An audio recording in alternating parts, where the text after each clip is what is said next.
काफिर इकट्ठे होके आ गए थे, हुजूर के घर का घेरा डाल लिया था कि आज छोड़ेंगे नहीं, लेकिन हुजूर उनके सरों में खाक डालते गुजर गए।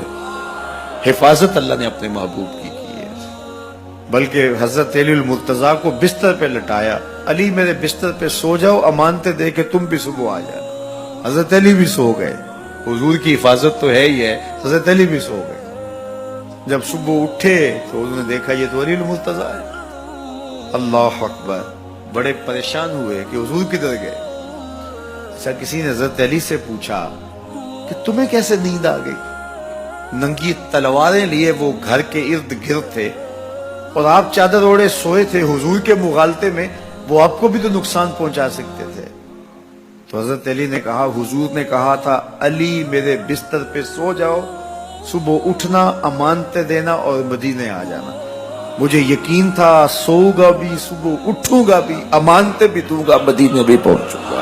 इसलिए कि हुजूर ने फरमाया है। जब हुजूर ने फरमा दिया है तो फिर हो के रहेगा। जब हुजूर हिजरत करते हुए जा रहे थे ना, 100 सुरख ऊंट हुजूर की गिरफ्तारी के लिए नाम रखा हुआ था। सुराका बिन मालिक ये हुजूर को गिरफ्तार करने के लिए आगे बढ़ा और इसकी लालच ये थी कि इतना बड़ा इनाम है, मुझे मिल जाएगा।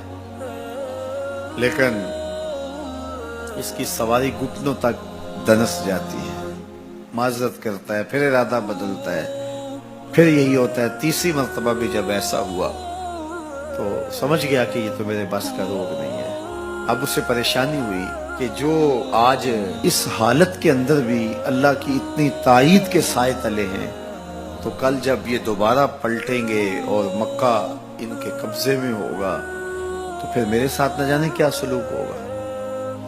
तो कहा कि हुजूर मुझे अमान लिख दीजिए। तो हुजूर ने क्या फरमाया, सुराका तू मुझे गिरफ्तार करना चाह रहा है, मैं तेरे हाथ में किसरा के कंगन देख रहा, मैं तेरे हाथ में किसरा के, उस वक्त की सुपर ताकत थी किसरा, तो फरमाया मैं तेरे हाथों में किसरा के कंगन देख रहा। तो हुजूर से इन्होंने बाकायदा अमान लिखवा ली। अल्लाह अकबर। हजरत उमर का जमाना है, एक जंग में हजरत सुराका बिन मालिक भी थे। तो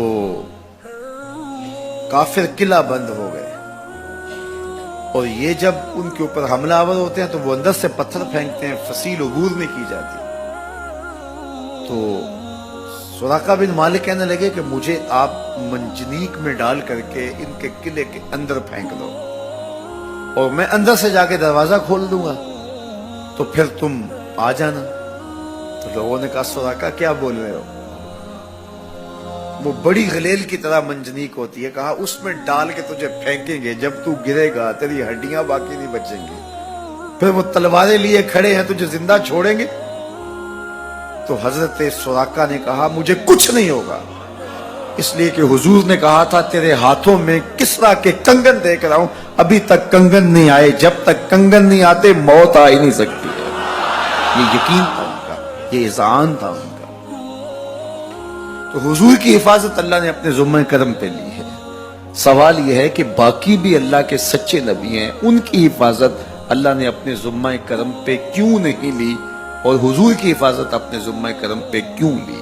बाकी भी किताबें अल्लाह की सच्ची मुनज़्ज़ल में अल्लाह किताबें हैं, उनमें तहरीफ राह पा गई, लेकिन कुरान मजीद की हिफाजत अल्लाह ने अपने ज़ुम्मे करम पे ली। क्यों? उसका जवाब यह है कि अगर कोई नबी शहीद हो जाता है तो नया नबी आने वाला है, उसकी जगह को पुर कर देगा। अगर किसी किताब में तहरीफ राह पा जाती है तो कोई बात नहीं, नई किताब नाजिल होने वाली है। हुजूर की हिफाजत इसलिए की कि अगर हुजूर भी शहीद कर दिए जाते हैं तो फिर हुजूर के बाद तो कोई नबी आने वाला नहीं है। और किताबुल्लाह के अंदर अगर तहरीफ कर दी जाती है, फबिअय्यि हदीसिन बादहु युमिनून, तो कुरान के बाद तो कोई और नुस्खा-ए नूर नाज़िल ही नहीं होने वाला, तो लोग हिदायत, रोशनी और उजाला कहां से लेंगे? इसलिए इस किताब को भी बाकी रखा गया और मुस्तफा की भी हिफाजत फरमाई गई। हुजूर के आने के बाद اتمام دین ہو گیا. انا خاتم النبیین لا نبی بعدی, میں آخری نبی ہوں, میرے بعد کوئی نبی نہیں ہوگا. اور میں نے عرض کیا 100 آیات قرآنیہ, 210 احادیث اور صحابہ, تابعین, ائمہ اور بزرگوں کے ہزارہ اقوال اس میں موجود ہیں.